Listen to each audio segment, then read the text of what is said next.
I'll get the springs sitting back in place.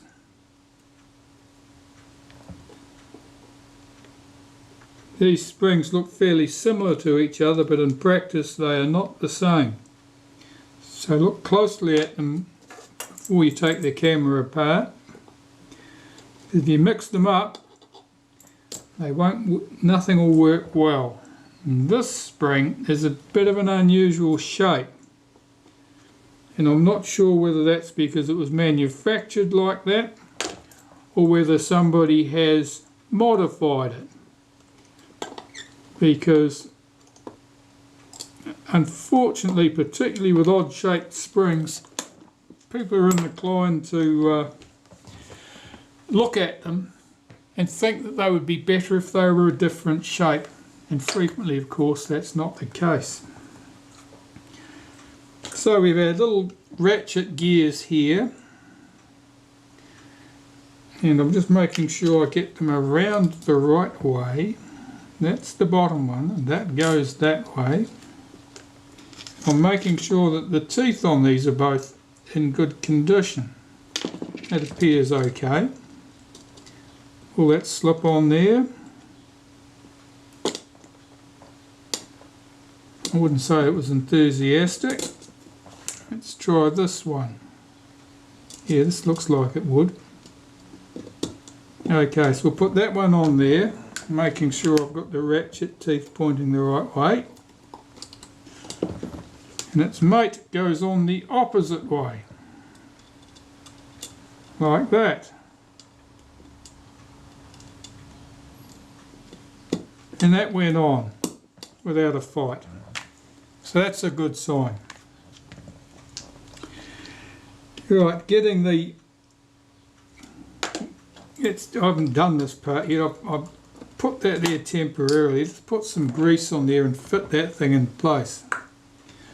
So this is the gear that couples to the sprocket shaft and effectively provides us with the timing, if you like. It counts the number of sprocket holes that have passed, and when it reaches the end of the frame, it swings around here, the lever from here drops in, locks the action of this, and so you don't end up with ridiculous spacing between your frames. At least that's the idea. In practice, you'll find that the spacing of the frames is never perfect. It just can't be, not because of the way the mechanism works. Right, so that that washer goes on there. This lever goes on the washer, and I'll get it spring hooked in place shortly. This washer goes on top there. This lever fits on here like this, and then I'll just apply a wipe of grease to this, and then this post passes through two levers, two washers, and screws into the top plate of the camera. That's the idea. Of course it doesn't want to go. Let's see if I can get these positioned again.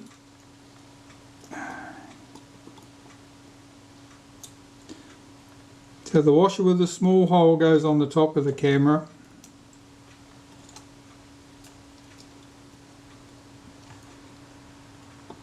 Then the washer with the big hole. Then the lever rather, then the washer with the big hole. Then the second lever.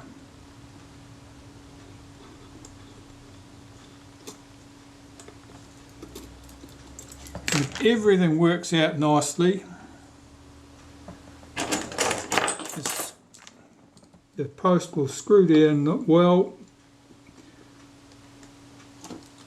and everything will be held smoothly. That looks good. This spring at the rear, I'm going to bring it in underneath this lever and behind that post.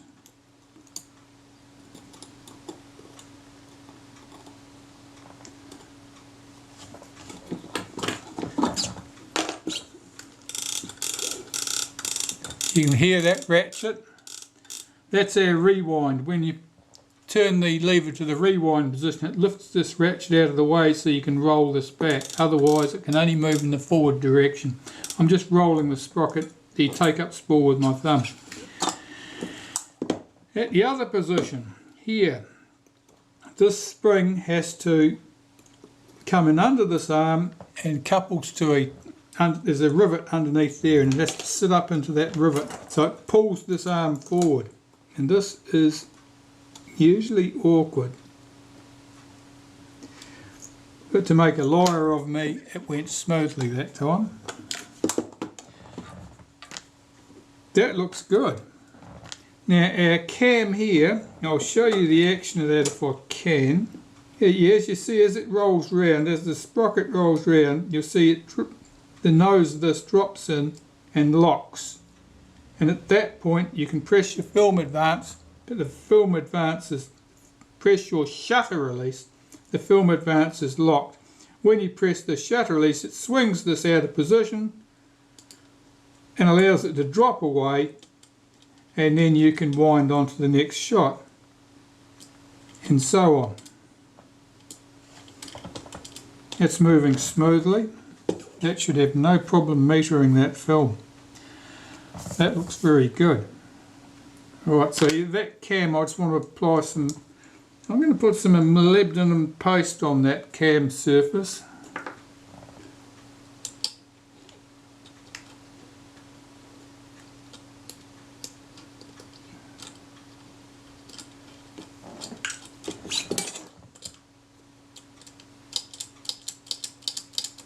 That seems to work nicely. So the shutter release. Well, here's our shutter release. Now it's somewhat chewed up looking down at the bottom here, and I'm just trying to figure out what's happened there.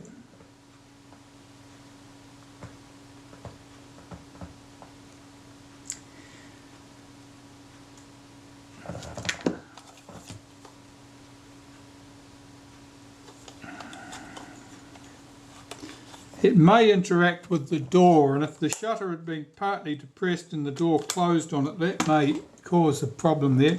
That looks okay though, so I'll apply some molybdenum paste to the inside and to the hole in the top, that little round hole, and that rectangular hole. That's where it picks up the lever. And I'll get this in position.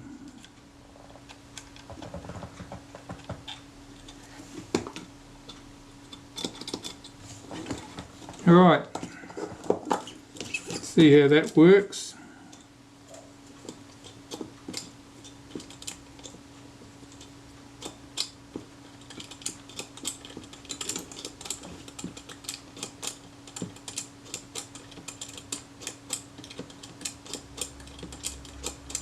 That's moving smoothly.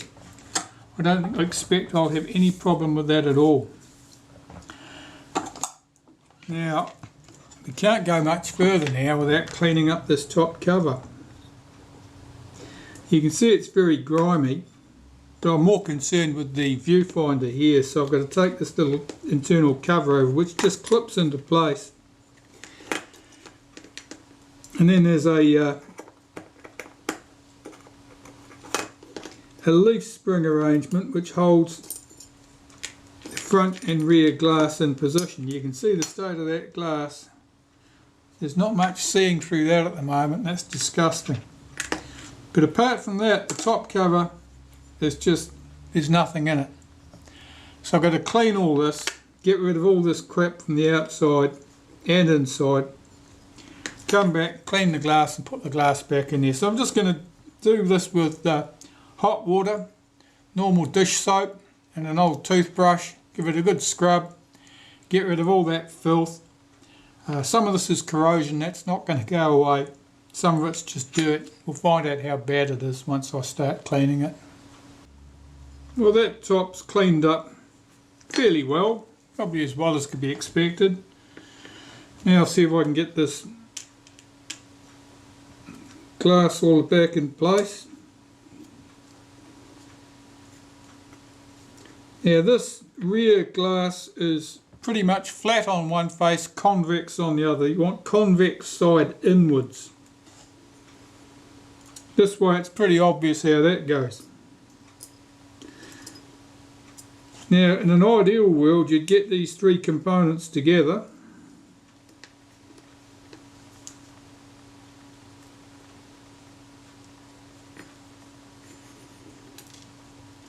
and slide them all into place all at one go. And sometimes I can actually achieve it. But usually I find it's a fight. Oh, look, it went that time. Okay.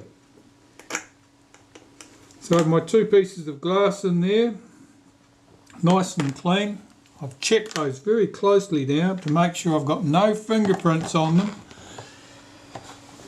before I put the cover in place. Just take a touch of glass cleaner on a cotton bud and just make sure that I've got that outside surface as clean as I can get it. The outside surfaces of course are easy to get to, and once you've got them clean you can look through it and you can see if you've got any flecks of dust, bits of fluff or other annoyances there. I'm just holding this up to the light so I can see. That all looks good. Now this cover goes over the top and just presses into place. And that's the viewfinder. And it's clean, you can see through it, which is a great advance. Right, I can carry on with the top of this camera body, I suppose. Alright, I'll start with this frame counter. So I'm putting some molybdenum paste through the centre of that. That goes on that way. That's quite stiff on there, that's not supposed to turn easily. I'll just put a wipe of synthetic grease on the top of that. And there's a spring that goes on there. And it should just pretty much clip on.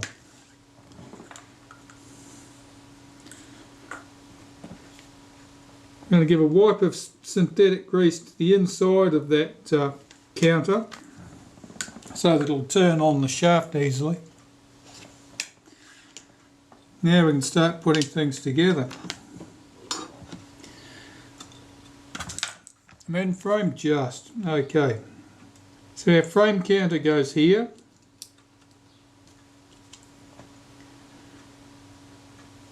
Our reverse lever goes here. This piece, which of course was missing originally, that goes on top of that there.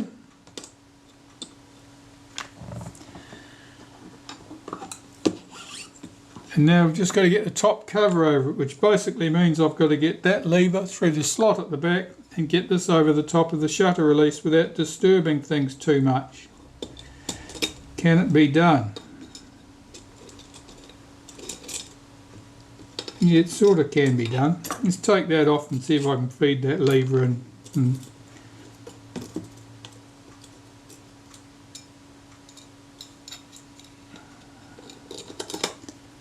Yeah, that's better. Now let's put that bush in place.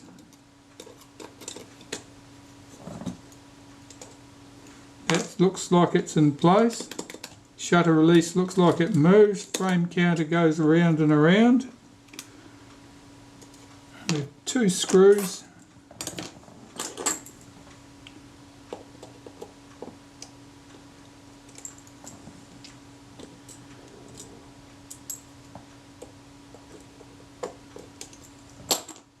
Let's try the advanced knob, see if that will turn things. Yeah, things are turning. That feels very good. Right, so I'll get my spanner onto the flats on top of the take-up shaft, or the film advance shaft. Tighten that up, that only needs to be finger tight basically.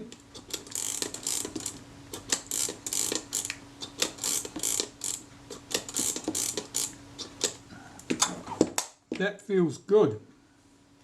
Now somewhere I think I actually have a shutter release button that I found amongst my parts. These are as rare as hen's teeth, so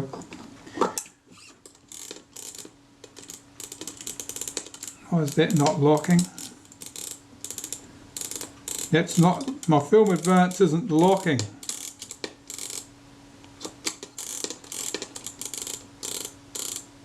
So something's wrong there.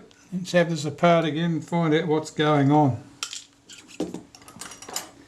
It may be that the teeth on the little arm that locks that is it might be chewed off. I might have to replace it with something else. We know someone had been into the camera at some stage in its history because they went in and lost pieces. If somebody had been in there losing pieces, they probably didn't go in there to lose pieces. They probably went in there to fix some problem that they observed and thought they could fix. Now, why was that not locking? Let me put these pieces on here.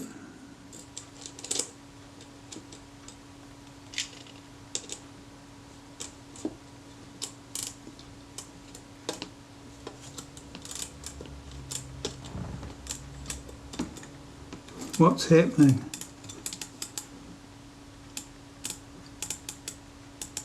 That lever is not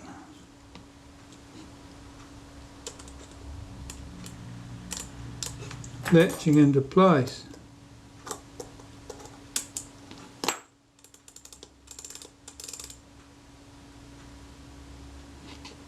That's right. It may be to do with that spring at the front of the see, that should, at that point, that should lock there, but it's not locking. Why is it not locking? Let me have a look at that.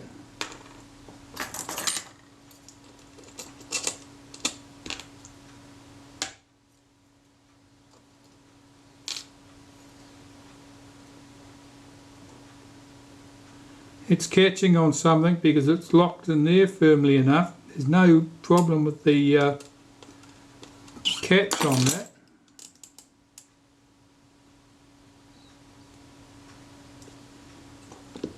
It must be catching on the underside of this thing.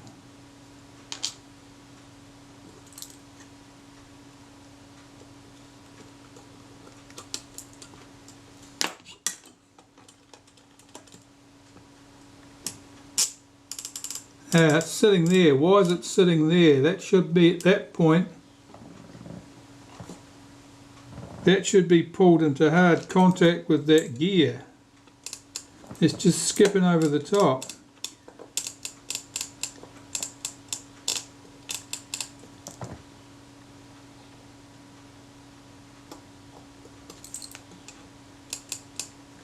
It's not dropping in.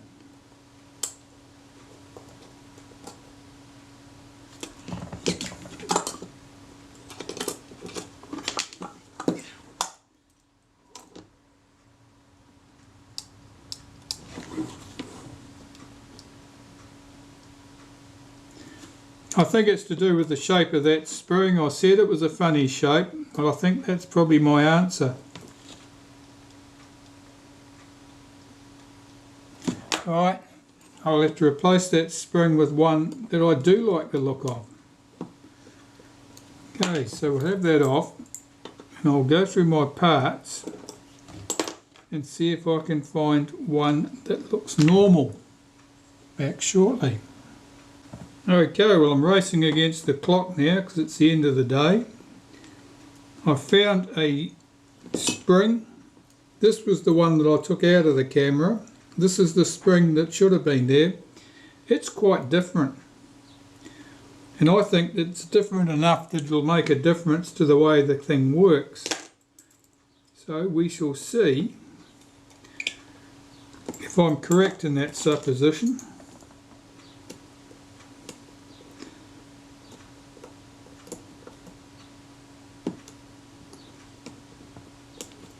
It's always tricky to get this spring hooked into place.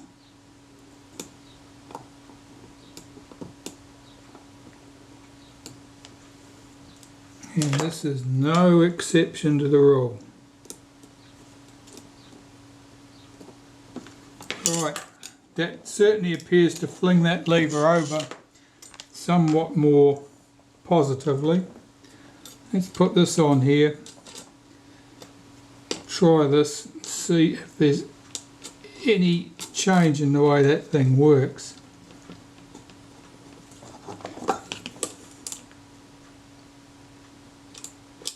Well, that seems pretty positive. Put my shutter release on there.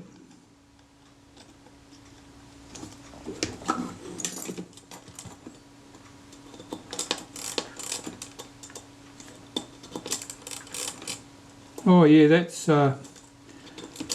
was it. It was that spring.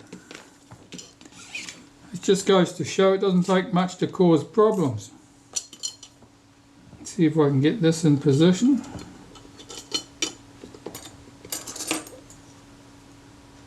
Get that seated. Get that bush down there. Put the two screws back in the top cover.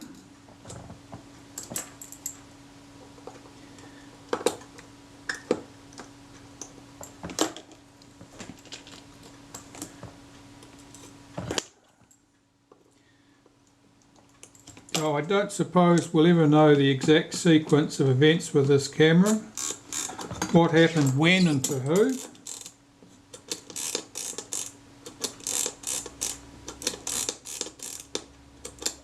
That appears to be working well. Right, tighten those two screws, put my shutter release button on the top.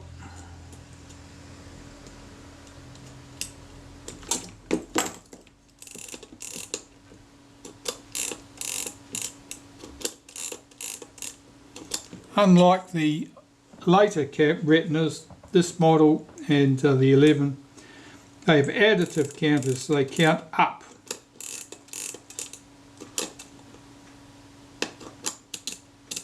Oops, something's not right, something didn't move.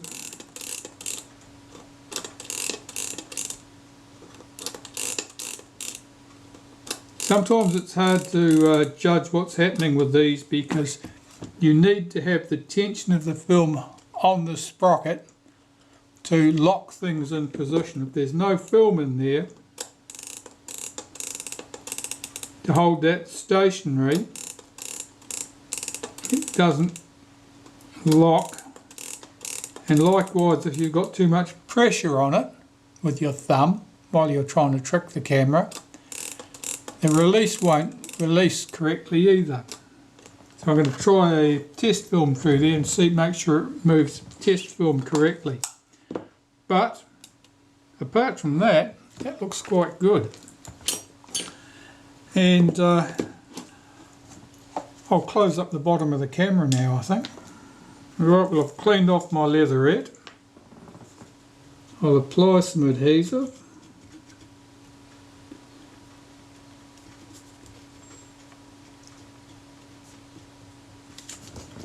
And make sure that's spread evenly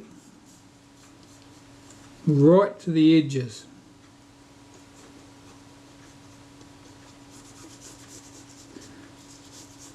Don't put on too much adhesive, but it's got to have quite good cover.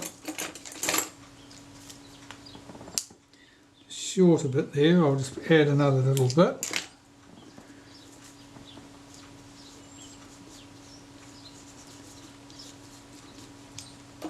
That looks fine.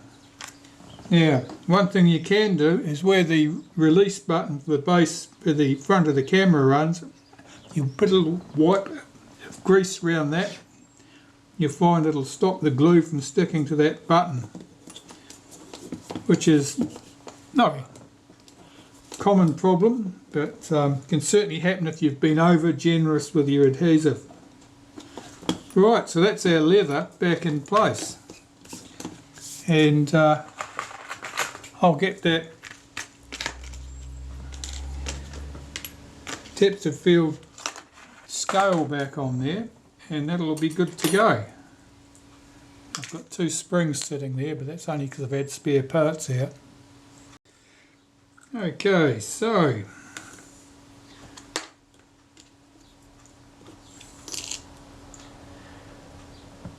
this goes on first. We've got a wavy washer, which just provides a little bit of tension to stop the dial flopping about. Put that on there like that. I'll put just a wipe on the inside edge where the other piece is going to go. That goes on like that. Line the holes up. There are 2 chrome plated screws that hold that in place.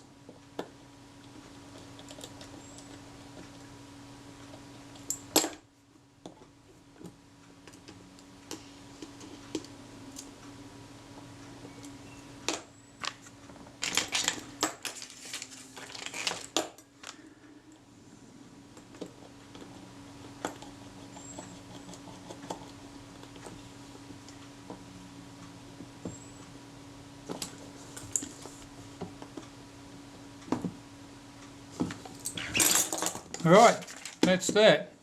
So that's our depth of field scale lever on the base of the camera. Everything working at the top of the camera.